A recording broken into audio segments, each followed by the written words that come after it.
Welcome to Super Elite Entertainment. This show is brought to you by Perez Tire Center, located at 72 Milton Street in Bridgeport, Connecticut. Aces Bail Bond, Yasmin Khan, quick response 24/7, easy payment 203-257-6228. Ramirez Spanish Restaurant, specializing in seafood y churrasco. Spark City Smoke and Vape Shop, located at 815 Lafayette Boulevard in Bridgeport, Connecticut. Evolution Sports Bar and Cafe, located at 1279 North Avenue in Bridgeport. Miranda & Sons Automotive, specializing in brakes, electrical system, diagnostic check, full general auto repairs. Contact Louis Miranda at Miranda & Sons. Bridgeport Auto Glass, 1227 Barnum Avenue in Bridgeport, Connecticut. Visit www.bridgeportautoglassshop.com. And finally, Moran Insurance Agencies, protecting your future. Call 203-864-6232 or visit www.moraninsuranceenagencies.com.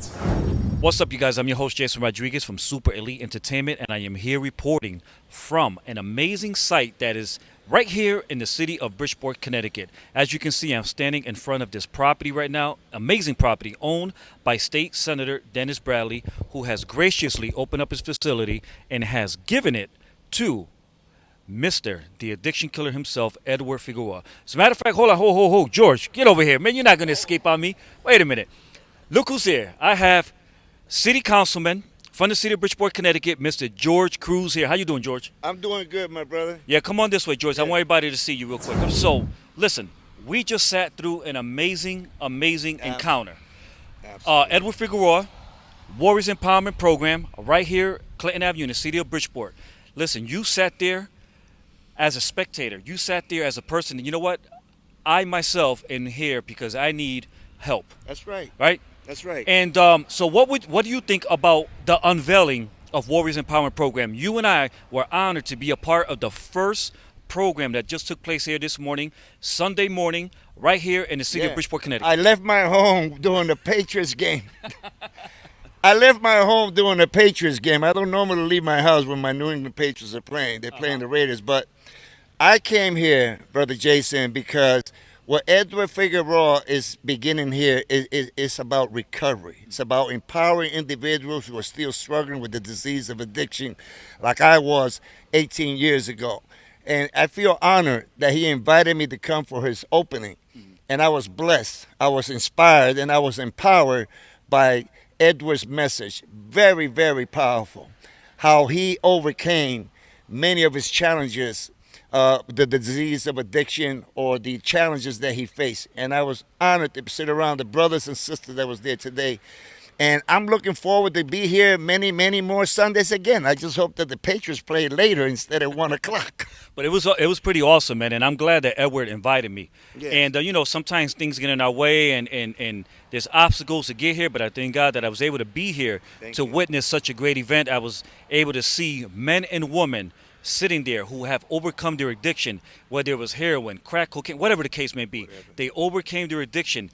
And one thing I can say is, because I have family members who struggled with heroin. Yeah. For a person to overcome the addiction of heroin, you have to be one strong person, man, because that's not an addiction that's easily overcome. Yeah, it took me 32 years, Jason. I was hooked with heroin for 32 years from the age of 14 up until 2003. Again, like I shared in the group, I share here in public, I was contemplating suicide because I was so depressed.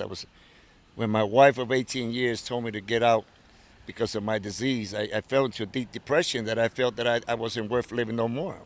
Felt hopeless, worthless, and I just wanted to commit suicide. But instead, I asked for help, and ever since that, I reached out for that help. I've been on recovery ever since April 4th of 2003. So I'm here to support my brother Edward Figueroa, Justin Riley, and the other people that come in here, because together we shall work together to overcome these challenges of the struggle that we face. Because just because I put the drug down 13 years ago doesn't mean I don't have any challenge in my mind. This disease is for the rest of my life. So every day it's a work in progress. That's right. And as I was looking at the men and women that were sitting in there, I mean, some of them just recently started their recovery. Some of them been in recovery for years, just like yourself.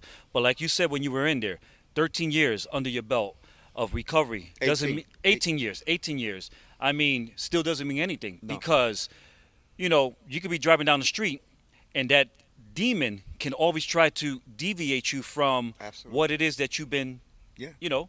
So I mean, how much does it take for you to really fight that battle and to remain consistent with your sobriety? I mean, how hard is it? Well, it could be very difficult at times. As I say, I live by the principle one day at a time because the disease of addiction is very cunning and baffling. And it's here to kill, steal, and destroy my mind until ultimately I am dead. So when, like just like the other day, my mind started playing these games, the thought came into my mind and it put me in a trance that I had to rebuke it in the name of Jesus and tell it to get the hell away from me because it's so cunning. It tried to convince you that it's okay if you use one time, nobody knows, nobody's watching. That's the deceptiveness of that disease. But I was able to break it for the simple reason that I take my recovery very serious, and I listen to brothers and sisters through all these years in recovery that those episodes are going to happen mentally, like Edward said. The mind is the biggest battle, but we have to war. We are in the warriors. We have to fight. So yes, it can be challenging, but I overcame it, and it's a good feeling. Warriors Empowerment Program. Before I let you go, and this is my final question for you, George. How far do you see something like this going? Dennis Bradley, state senator, graciously gave half of his place of residence for men and women struggling with addiction to come into this facility as a satellite, as a safe haven for them to be able to gain understanding and knowledge and to acquire skills and tools so that they can be like you. That's right. I mean, so how far do you think a program like this is going to go in the city of Bridgeport? Well, I think of course it's going to go far because the more diversity of the type of programs of recovery, the much better. Because Warriors Empowerment is not to compete with any other; it's to work alongside other programs. Because no matter how many groups in Bridgeport or wherever it are, they cannot do it all by themselves. You have to have a diverse group of people working. This is with God in the middle, Jesus Christ in the middle. But let me just say something about State Senator Bradley. State Senator Bradley is an awesome gentleman with an awesome heart. He believes in God. He believes in the Lord. And for that man, it doesn't surprise me that he gave Edward half of that house so Edward could begin the Warriors Empowerment group. It doesn't surprise me that Dennis Bradley did that. He's an awesome man. He's a gentleman. He's a man of God. And I'm very grateful that Senator Bradley, that God put that in his heart. He's not charging him no rent. Wow. He's not charging him no rent. That's the kind of man that State Senator Bradley is. And I'm just grateful that he allowed a good man such as Edward Figueroa to begin that process because God put that in Edward's heart. In other words, that's his ministry. So it doesn't matter how many programs there are in the Bridgeport, we could all work together for one common thing, and that is to strengthen each other, save each other's lives from the struggle of addiction, and also important to help the families who have loved ones who are suffering from the struggles of addiction. Excellent, George. Thank you very much, my brother. I truly appreciate the opportunity. And as we both know, Warriors Empowerment Program is going to change lives. It's going to change our city, and we're going to see lives walking through the street, not under the power of addiction, but we're going to see them walking under the power of sobriety. Sobriety. That's right. In the power of the Lord Jesus Christ and God Almighty up in heaven, reaching out to those other brothers to be a voice for them. That's why I'm here. I'm a city councilman. I broke that stigma. I could talk about my disease of addiction in public. I could tell people in public that I contemplated to commit suicide. You know why? Because I have to put a face, because many of them are ashamed to even thinking that. And I just want to let them know, like you and Edward, that you too are valuable and we love you. What address is this? 528 Clinton Avenue. We'll be back here next Sunday at 1 o'clock. I love you, Jason. Thank you so much. Great job. Thank you, George. I got to God go bless past the rest of the little quarters of the Patriots. We're going to touch bases so we can get you onto the show, all right? Amen, brother. All right, so there you go, you guys. I truly appreciate the opportunity. I thank you for tuning in. Again, remember, 528 Clinton Avenue here in Bridgeport, Connecticut, the new Warriors Empowerment Program, which is led by Edward Figueroa, the Warrior Empowerment Addiction Killer. So again, if you want to show your support, if you want to make a monetary donation, if you want to just become a volunteer and be a part of everything that's going on here at 528 Clinton Avenue with the new Warriors Empowerment Program, all you got to do is just reach out to Edward directly, and I guarantee you that he will respond accordingly. Again, I'm your host, Jason Rodriguez. I hope you guys enjoyed the rest of this footage. And hey, man, God bless you. Take care. Stay safe. It's really hard for me sometimes to do this, but something else takes over. What I've learned about addiction is this. Every battle that you face, every battle that you fight, happens in your mind. And when it comes to addiction, the foundation upon which you fight every battle is made up of all the people that you love. Most of the time, it's all of the people that you've hurt, all of the people that you've stolen from, all of the people that you've lied to. I attach the dark energy of addiction to a cunning darkness. A darkness that'll confuse you. A darkness that'll frustrate you. A darkness that'll isolate you. A darkness that'll throw his arms around you and say, come on, man, let's go to the liquor store. Forget about that. I got you. Let's go to the corner and pick up. Let's go grab that pipe. Let's go grab that needle. Forget about that. It pretends to be a comfort. That's how cunning it is. And we fall for it. It does not just only happen with addiction. Because everyone on this planet is battling something in their mind. We are not unique to this. Everyone on this planet is battling something in their minds. So what you have to strengthen is always up here. Like your body has an immune system, so does your mind have an immune system. It is called psychological immune system. And the only way to fight the dark thoughts that enter in your mind, from what I hear, it's either 40 to 60,000 thoughts a day that we think a day. 40 to 60,000 thoughts a day. How many of those thoughts you think are dark thoughts? So if your mind is not strong enough to handle them, how can we survive the disease of addiction? Understand that you have to fill your mind with positive affirmations. Has nothing to do with religion. Your relationship with God, the Most High, is the weapon that you need. So if you're fighting, battling addiction on a broken foundation, you're not going to get far. The only way to repair that foundation upon which you fight every battle is to call your mom and ask her for forgiveness. Call the people that make up that foundation that you've hurt in your life and ask them for forgiveness. Forgiveness is one of the hardest things for a man or for a woman to do. It takes strength to forgive somebody. I know people who get in arguments and get in fights, and they end up in the same place, in the same room, and it's like they're invisible. They don't even look at each other. They don't see each other. From the time we're young men, boys, we are taught differently. We are taught wrong. They tell us there's no crying in baseball. Suck it up, you're a boy. Don't cry.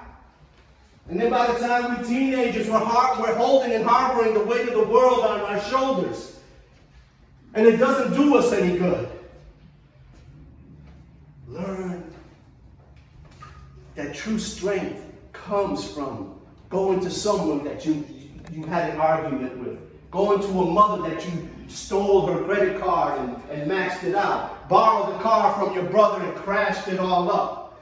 Saw that $20 hanging from somebody's wallet and you grabbed that to fulfill that need to use.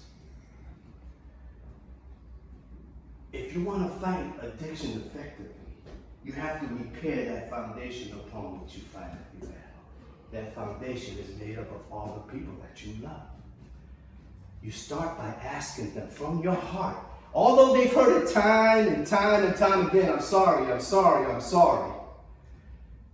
You have to dig deep. You have to let that emotion out if there's an attachment. Let that emotion out and let them feel how sorry you are. Let them understand that you are remorseful for the acts and for the lies and for the deceit that you've caused in their lives. Once you begin to do that, an amazing thing begins to happen. The foundation upon which you fight every battle starts to solidify itself. And next time you find yourself down on that one knee, when you usually relapse, your mind is going to reflect something different. Wait a minute. I'm talking to my mother now. I'm talking to my grandmother now. I'm talking to my kids now. We have programmed ourselves to retreat in times when we need to stand up, turn around, and fight. They say there's two parts. We have a conscious mind. The conscious mind is here. We're not partaking in what we're doing today. And we have our subconscious mind. The subconscious mind is a big filing cabinet that holds all of our belief systems. Most of them are false. And when somebody presses a button and triggers your anger, you don't stop and think, you just react. It's a program. When somebody stops and pushes a button, we react without thinking. It is a program. And if you think about it, we've been going, somebody pushes your button, you react the same way you've been doing all your life, for years, knowing that it's never worked. You have to stop and analyze. That's how warriors in recovery fight. They get a dark thought in their head.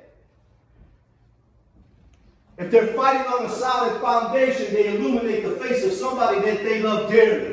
For me, when I was working and living in New York, it was my 6-year-old son, who I never got to see as much as I could have, because I was attached to my job. But every time I battled my anger, I was able to not react anymore. Because one time I did, and I blacked out, and when I woke up, I was covered in blood. I had no control over what had just happened, and I scared myself to death. So I knew and realized that I had to get a handle on this, because someday I would end up in the box. So every time somebody pushed my buttons from that day forward, I didn't react. I stopped myself. I illuminated the face of my son in my mind's eye, and immediately I didn't feel that anger anymore. So instead of going left like I've done all my life, I started going right. Although I couldn't see where I was going, I was walking on solid ground. And that was the beginning of my fight against a darkness that was attached to me since a child and left a seed of anger that turned into hate inside of me.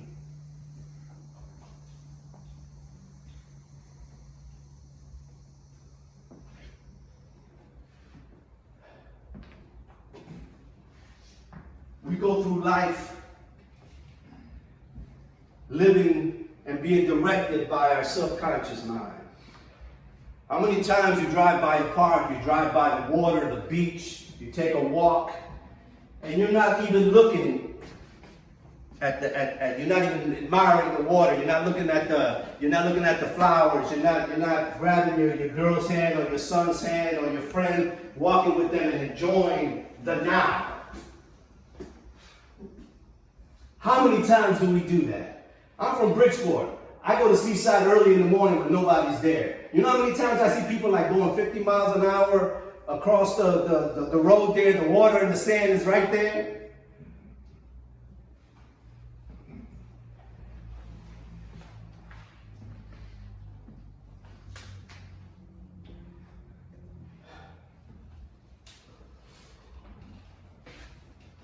I have followed that voice all of my life. I'm going to tell you the last 2 times I followed it.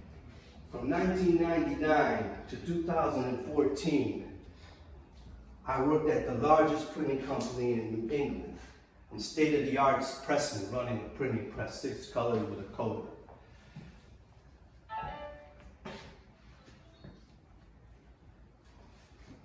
After 15 years of working there, one day I heard that voice that told me to go to the water at the age of 20, at the age of 18, when I met Nick Asher, say to me, "You don't belong here anymore." This is a job where I was making six figures. I was working 3:30 in the afternoon to 3:30 in the morning. 4 days a week, but I worked 7. My hourly rate at that time was $26.75 an hour. I was addicted to the money. I worked. Working that kind of shift, you go to bed at 4 o'clock, 4:30 in the morning, you blink and it's time to go back to work. 15 years. I'm not going to say that I lost 15 years of my life, but for those 15 years, I dedicated it to someone who was just chasing the money.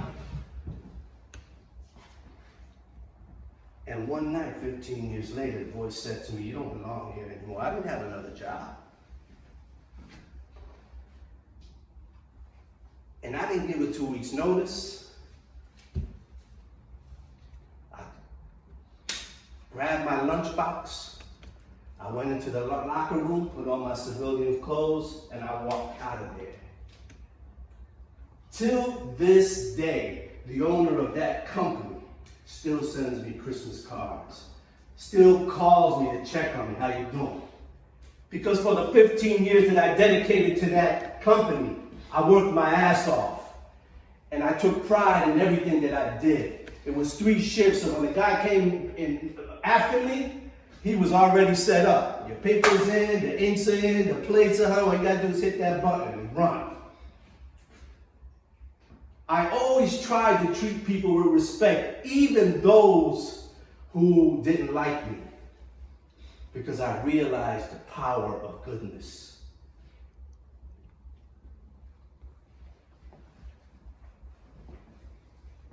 I ended up at the recovery house after I left there.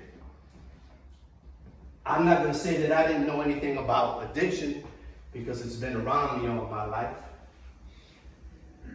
When I was 13 years old, I went to Seaside with my cousin, older cousin. He was a lifeguard at Seaside. While he was in the beach there patrolling, he saw somebody drowning, a young kid. He pulled him out of the water and saved his life, performing CPR. I was 13 years old, and I was so taken back by it that I had him teach me. 3 days later at Wentfield Park, my friend Dexter was ODing on heroin, and I was able to keep him alive until the ambulance got there. Is this coincidence? I think not. There's one thing, one key ingredient that I talk to my brother Justin about all the time, that most of those who are struggling with addiction have lost along the way, buried under tons of trauma and pain. And that one thing is faith. Faith is not tangible. You can't touch it. You can't hug it. You can't see it. It's like the wind. You can't see it, but you know it's there. It's like Wi-Fi. You can't see it, but it's there. Faith is the Wi-Fi that connects you to that source. Call it what you wish. I call it God. That connects to that source and that opens up for you weapons inside of you that you didn't realize that you had. Next time you crave something, next time you watch a commercial and you see a cold beer, somebody drinking a cold beer. Next time you walk by and you see somebody picking up a crack pipe, or somebody inviting you to pick up something else, do me a favor. Instead of reacting like you've done all your life, that's never worked, stop. Illuminate the face of somebody that you love, whether they're here or not. Illuminate the face of somebody that you love. Turn around and fight. You know, I've learned most of my life that anger was a bad thing because I was addicted to it.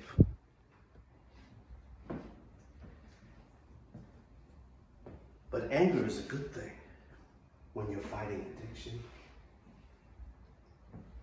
Because addiction is connected to a dark energy that has already claimed your soul.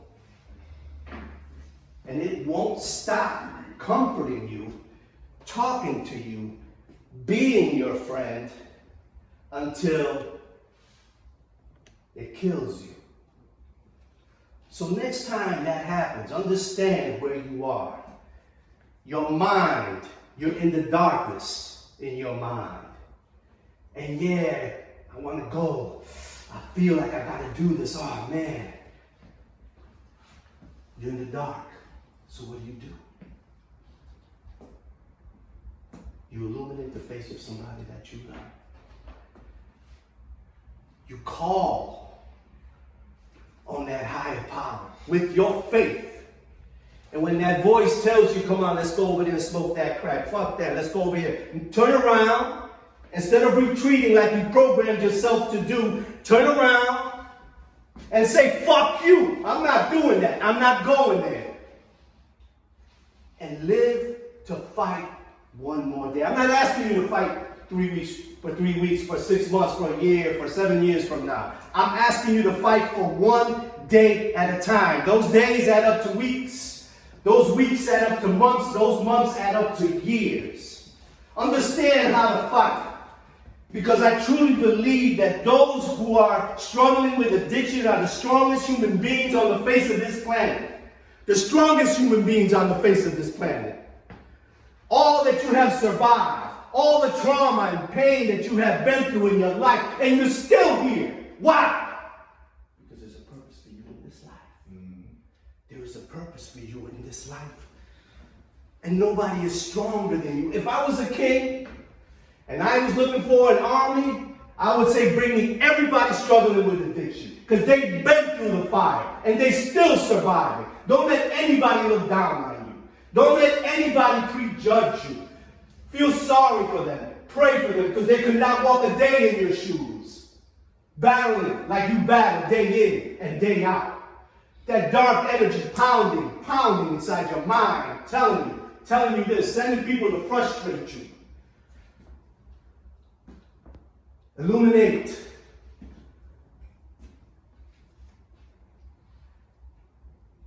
When I was 6 years old, I went through something that I couldn't tell anybody for 6 years. In the middle of the night, something would come inside my bedroom and start torturing me. It would come in the wee hours of the morning and paralyze me where I couldn't move. Paralyze my speech where I couldn't call out for help. I didn't understand it. How could I at 6 years old? And the first time it came, God must have been with me because I didn't know what to do. So I began to pray. And it wasn't the kind of prayer like, our Father who art in heaven, which is a good prayer. I couldn't remember any words. I couldn't recite anything. And what did I do? I began to pray, but not the kind of prayer like I just said. It was more like, help me. If you are who you say you are, if I am your son, please help me. And within minutes, that thing left me. And from that moment on, I understood the power of prayer. And from that moment on, I understood that when I started praying with faith, that it was more effective. One day, that thing took me somewhere. In my sleep, in my dreams, I don't know. And where it took me was this same street here, between Railroad and State Street. And between two buildings that had 3 stories side by side, we used to play. I used to go run from one roof and jump onto the other roof. And in the back of those buildings was a big dirt driveway. We used to play baseball. We used to play in that yard. And here we are standing in front of those buildings. Again, I was paralyzed. I couldn't speak. I couldn't move. And I started to pray. And the moment I started to pray, we started moving. There was a dirt driveway in the middle of both of those buildings. We started to move towards the back of that yard. And the closer we got to the back of that yard, I started hearing this commotion. I started hearing this woman screaming like she was being tortured. And these sounds that I would never forget in my life were not human. When I get to the backyard, this thing is right next to me, and I try to break myself and run, and it had control over me. And the harder I prayed, I felt this grabbing my neck and slicing cutting my neck at the same time. So I began to plead with God, please help me, please help me. And as I started doing that, we started moving towards the corner. And in that corner was an abandoned car. On top of that car was a woman. And on top of that woman were these things raping her. And the more I tried, the closer we were getting to them. When we got right in front of them, it's the first time I saw this thing's hand. It grabbed the woman from the back of the hair like this and pulled her over, revealing my mother.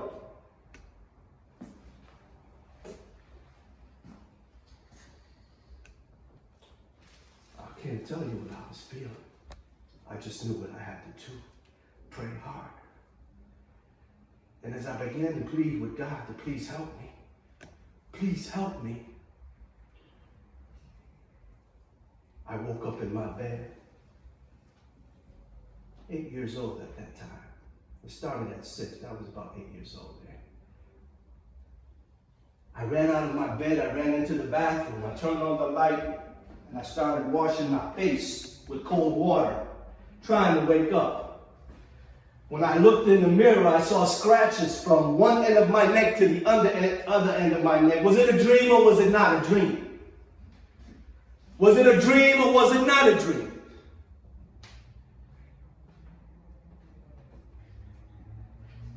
And I realized that I had to learn how to pray harder. I had to learn different prayers so that I could defeat things like this when they came to me. And it was always, why me? Why is this thing torturing me? Why is it trying to drive me crazy? Why is it trying to kill me? Why is this thing coming to me? From the age of 6 to the age of 12, I battled it.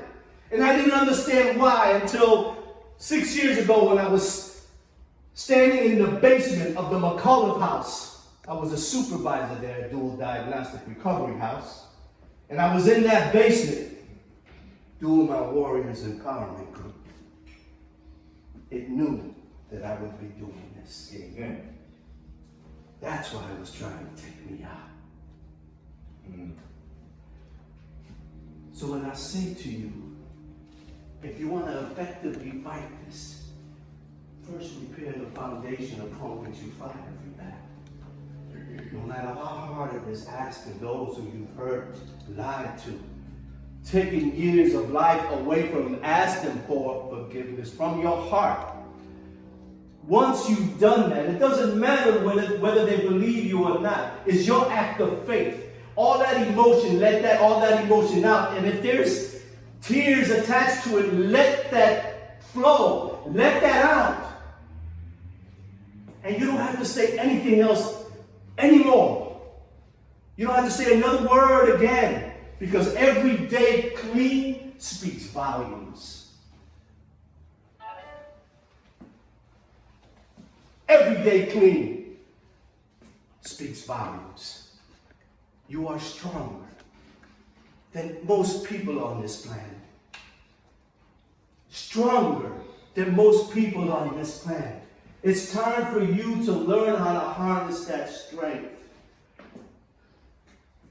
I'm not saying that you're not gonna slip up. You're not gonna win every battle. But if you fight this way, you will win the war. Understand that the cunningness of addiction will try to make friends with you in times where you're feeling frustrated, where you're feeling anger, where you're feeling hopeless. And when that starts happening is when you have to use your power of illumination. Anytime I'm fighting anything that I know is not right within, I don't follow that program no more. I sit, I close my eyes, I illuminate the face of somebody that I love. Then I call on the Father to help me through this. And instead of doing what I've been programming myself to do for years that's never worked, I go the opposite way. Regardless of whether I see where I'm going or not. Because that's the path of faith. You ever seen the movie with Denzel Washington? Book of Eli? He was told to walk west. Take this book and walk west. And when the movie begins, he already had been walking west for 20 years. He didn't know where he was going. He didn't know why he was going in that direction, but he believed that voice of truth from inside. He believed that throughout those 20 years, it was protecting him. He was shot and left dead on the road. And when the person came back to see on him, he wasn't there. Where was he? He was walking west. There is a purpose for you in this life. A purpose greater than you could ever fathom. I'm a product of Bridgeport, Connecticut, born and raised. And when I was able to harness that faith, strengthen that faith, it took me places that I could never imagine. You know, from the age of 6 to the age of 12, every time I closed my eyes, or should I say from the age of 8 to the age of 12, every time I closed my eyes, I found myself back in front of those two houses. Not only did I find myself back there, but that movie continued to evolve in my mind. I couldn't stop it. And at the age of 12, God He shined a light on me. And it said to me, this is not a curse, son. Don't be afraid to sleep. This is not a curse, it's a gift. For everything that you internalize in your mind turns into a movie. And I fell in love with writing. Started writing stories.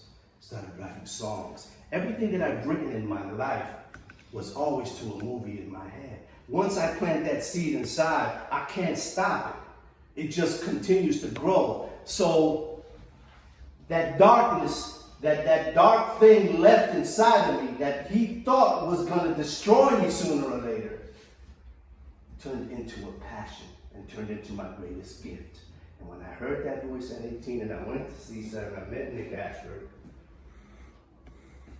3 years later, Ashford and Simpson offered me a job, and at 21, I left Bridgeport and moved to New York for 15 years, touring the country, surrounded by mentors like Dr. Maya Angelou, Nicholas Ashford, Valerie Simpson, and there are more. Was it luck? If you say it's luck, then I'll say what Oprah said. Luck is the residue of design.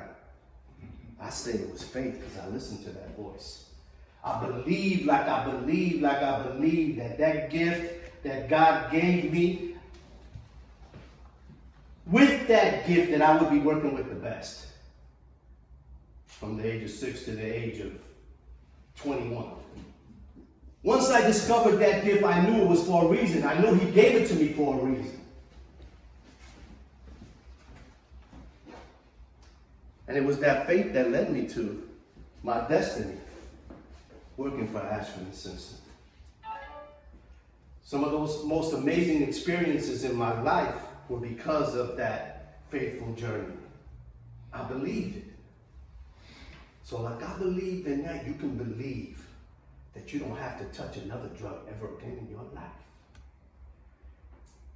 when you're battling in your mind, understand that addiction is not and has never been stronger than you, ever been stronger than you. You just have programmed yourself to retreat in times when you need to stand up and fight. And that dark energy doesn't want you to discover that you are stronger than him. That you can turn around and say, fuck you, I ain't doing that. Get the fuck out of here, you don't belong here.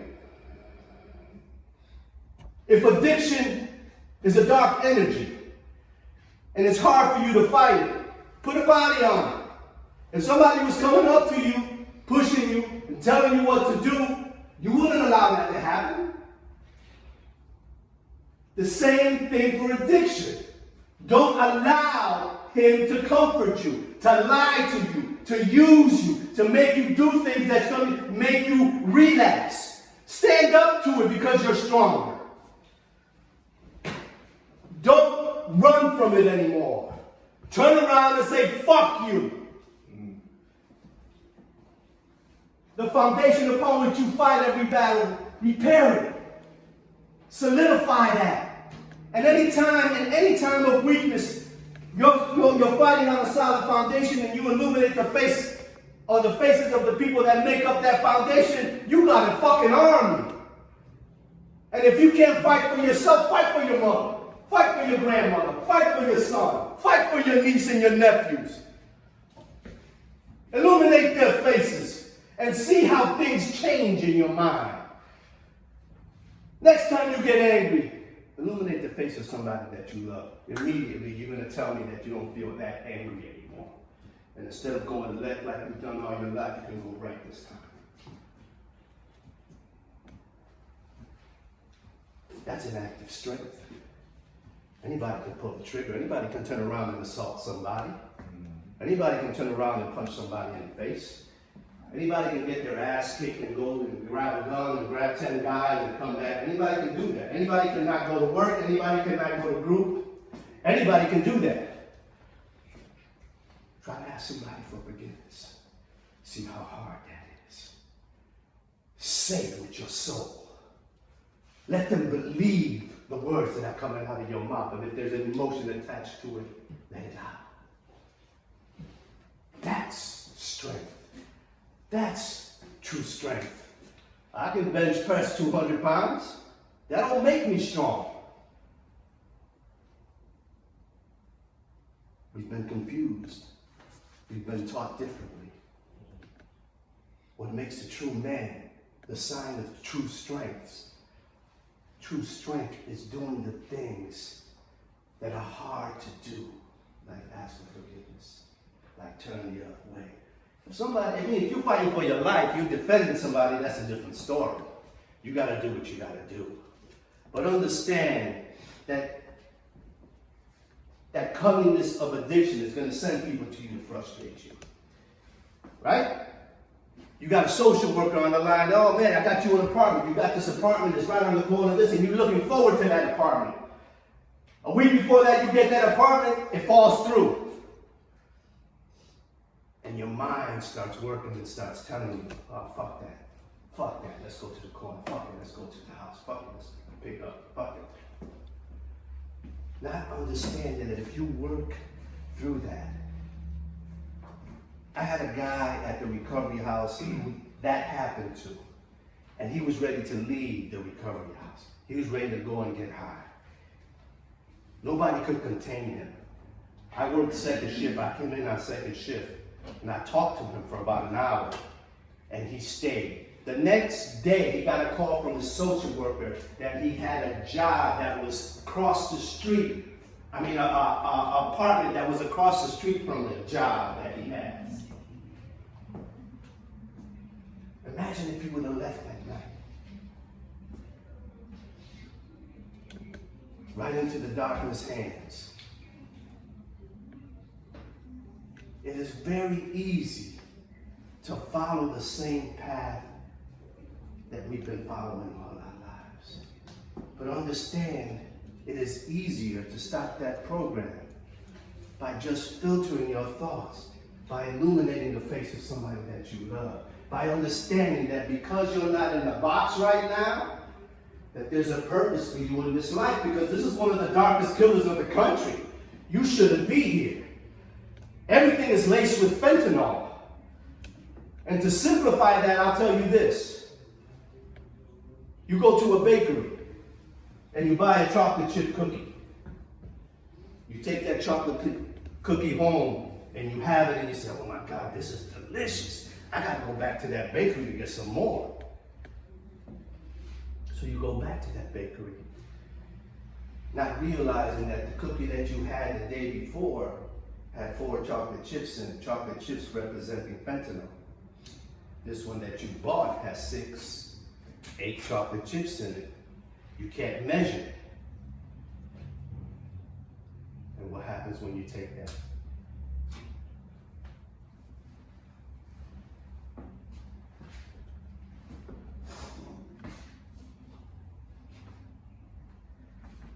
Sometimes I introduce this book to my Warriors group, sometimes I don't. It depends on how I feel. This is a book that I've been writing into since I started Warriors Empowerment Group over 6 years ago. It's original writing, it's original poetry.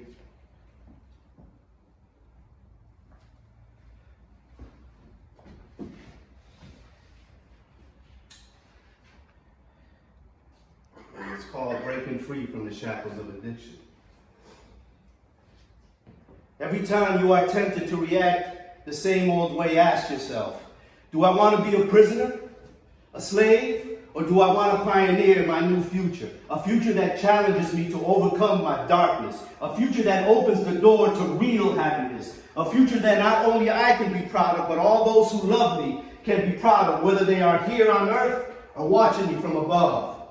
It is so important to take that first step bravely, for overcoming one small fear gives us the courage to take on the next. Our scars, whether physical, emotional, or spiritual, show not my will to survive. They are part of my history that will always be there. But as I continue to fight the wars within my mind, I continue to discover my courage and purpose, a purpose that will lead to good character and happiness, for I am worth it. No matter what the dark challenges I face, it will not break me, it will not define me, it will not destroy me, but what it will do is strengthen me, for I am a warrior, and I will no longer fail myself. And when all is said and done, my past will not define, destroy, deter, or defeat me. It will strengthen me. Amen. We go through things in this life that are powerfully dark, that are powerfully painful, not understanding that if you have the faith, if something bad happens to me, I understand, God, I know you want me to go through this. I don't know why you want me to go through this, but I know you want me to go through this. So I'm going to see it all the way through. Positive thoughts generate positive feelings and attract positive experiences. All it takes is a spark to make it out of the dark. Another step forward toward the vision in your mind. It doesn't matter if you can't see where you're going, because when you walk on faith, a new door will open. Imagine if the caterpillar would quit halfway, overcome by the darkness, making it its slave. It never stops to accept being trapped in its shell, incarcerated from birth in the darkest of hells. It uses the sentence to evolve and to grow, each day getting stronger than it even knows. So imagine, if you will, if the caterpillar gave up, overcome by its demons who it fights in the dark, depression, anxiety, anger, and more still, no different than us being stripped of our will. Inside itself, it fights like no other, turning that darkness into vibrant colors. Relentless, it battles, chipping away, and from the darkness it emerges into the light of day. When we choose to fight for our stability, fight for our happiness, using our weapons of family, friendship, and love, we become bigger than whatever is intimidating us, scarring us, hurting us. Why do we fight? Because we are warriors. Warriors in God's army. Stronger than any human being on this earth. There is nothing that dark energy of addiction can do to you, because you are stronger You've programmed yourself to retreat in times when you need to stand up and fight. And the greatest battles that you will always fight happen on that foundation made up of all those people that you love. Strengthen that foundation. Strengthen that foundation with all your might. Uncover that faith that's inside of you. That faith that's been buried. Believe that you can and you will. I'm not saying it's going to be easy, but I will tell you that it's going to be worth it. And once you're on that path, believe that you're on the path to the greatest moments in your life. Why? Because no one on this earth deserves to be happier than those in recovery. No one. Find your strength. Understand the weapons that God already put inside of you to defeat any dark thought, any dark temptation inside of you. Practice. Use it. The power of visualization. See yourself. I saw myself when I was a kid working with the best. I didn't know it was going to be Ashford Simpson. I didn't know that the first time I went into a recording studio it was going to be Quincy Jones producing Frank Sinatra. Half hour later walks in Michael Jackson. I didn't know none of that. I just knew and had faith that God gave me that gift for a reason. And I was going to use it for good. I didn't know that demon that was attacking me when I was a kid wanted to kill me because I would be standing here today. Had I known that, I probably would have fought harder. But I fought as much as I could as a kid. And I believe that God is with me every step of the way. And if I were to die today, I would die a happy man. Because I have fulfilled a lot of things in my life that I've been blessed to fulfill that not too many people get a chance to do. You are the toughest, strongest human beings on the face of this planet. Own it. Remember that this thing is not stronger than you. It's just a program. When you feel it, you just respond to it the same way that you've done all your life. That's never worked. I'm not saying that it's going to be easy. But I am saying that it's going to be worth it. God has a purpose for you in this life. You're going to live the greatest moments in your life after you finish these battles that you have to go through. Fight valiantly. Do not falter. If you slip up, get back up, because it's never how we fall, it's how we rise. Warriors in recovery fight with faith.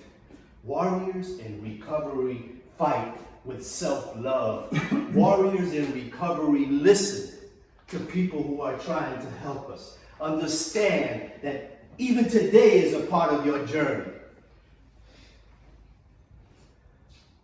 Let it be the best part of your journey. Addiction is not strong in you. That voice that torments you at night is not stronger than you. That finger that pokes you, that shadow that scares you, those things that come to you, that have worked in the past to make you relapse, is not stronger than you. Has never been stronger than you. Hates that you're sitting here right now, discovering that you're stronger than it. And the more you start to prove how strong you are, the more it's going to come at you. Because no matter how much I fought, it came. Why it left me at 12 years old and never came back like that again, I don't know. It started coming back in different ways. One day I was at the McCullough house. It was a snowstorm. Third shift couldn't come in. I'm supervisor, so I had to eat that shift. I had to stay. The power went out in the house. I had to go down into the basement, into where the boilers are, to find the fuse, turn the lights back on. So I go down through the group room, into the boiler room door. I opened the door. I took a solid wood chair and placed it in between the door so that it wouldn't close. No way it would close. Turned on my light on my cell phone. Was I afraid? Yeah, I was afraid. That was an old funeral home converted to a recovery house. I was afraid. So I'm shining the light. I didn't know where the fuse box was. I never had that happen to me, so I didn't know where it was. So I just started walking, and I saw it in the distance. As soon as I got in front of the fuse box, I opened it up. I saw the switch that I needed to flip. I heard bang! The door closed. First thing that I did was I called on my power. Second thing that I did was I summoned my anger. And I turned around and I started cussing whatever that was out as I flipped the switch on and started walking probably a little faster than I normally walk out of that room.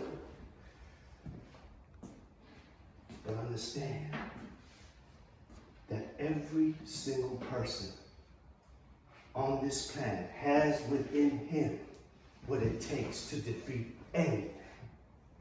If you have the faith to summon it and believe like you believe, that with that protection, it can't fuck with you. It can't touch you. It cannot harm you. God has been in control of your life all your life. He's been calling you, he's probably sending you signs all of your life. But it's that faith that was buried that didn't allow you to see his blessing in his life. Find it. Discover your strength. Prepare that foundation for all the people that mix it up. From your heart, ask for forgiveness. Let it flow. Let it come out. Whether they forgive you or not, it's not on you. It's your act that begins to solidify that foundation upon which you fight every battle.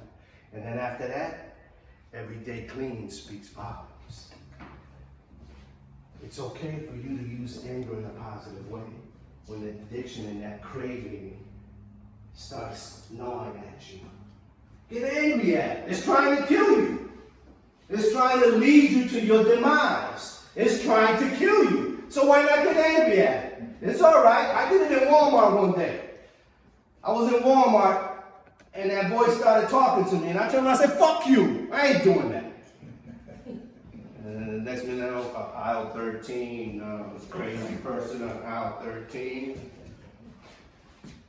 But that's how I win my battles. That's how I fight. I understand who's in control. I understand that with that kind of power, that kind of light that surrounds me behind me, that I cannot be defeated by darkness. The light created the dark. The light is stronger than the dark. Hold on to the light. Do good. Any bad intention is a boomerang. If I steal from you, that's a boomerang coming back to me someday. If I hurt you in any way, that's a boomerang coming back to me someday. So I try, I'm not perfect, but I try to do things right. I try to help when I can. I try to be filled with love and compassion in a world where darkness is ruling. But we are the light. And we will overcome the darkness, just like you will overcome your addiction. I have no doubt in my mind. Put these practices to the test. Use the power of illumination. Understand that it is not stronger than you. Understand that all it's trying to do is lead you to that last hurrah. The last thing you want to do is to have your spirit rising up over your lifeless body. Screams and pains and torment from the people that love you. You know, working at the recovery house really opened my eyes, because a lot of times I would hear clients on the phones upset with their support system. I ain't got no cigarettes. You know, I hate the food here. You know, when the fuck are you coming? When are you coming?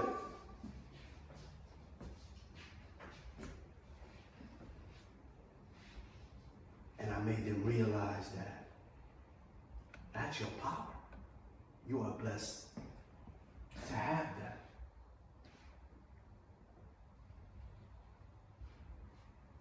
And the other side of that coin is when they would come to visit or when they would call, After they hung up on that phone call, they crying, they hurt, they're in pain. After they visit you at the house, on the way home, they're crying. Why don't they show you that? Because they don't want to hurt you. Ain't that a bitch? They don't cry with you on the phone. Why? Because they don't want to hurt you. After all we've done to them, they still don't want to hurt you. Understand where you are today. Let this be the first day of the rest of your life. You have a roof over your head, you're blessed. You have someone who believes you, in you, you're blessed. You're alive and breathing today. Discover your purpose. But God has a plan for you. Bigger and better than you could ever imagine. You just have to get through this battle. Not easy, but you're strong. You're stronger than it. You're stronger than addiction. Use anger in a positive way. Don't use it on the people who love you and support you. Use it on that thing that's trying to kill you.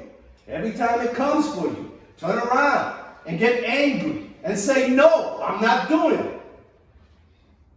It's an act that you can do. And the stronger you get, you're going to realize that, damn, I'm doing it. Shit. The 13, 6 months. Tomorrow I make 6 months clean. And you've been there before. Don't allow it back in. Understand that you're strong. You can do this. And where are you headed? Towards the greatest moments in your life.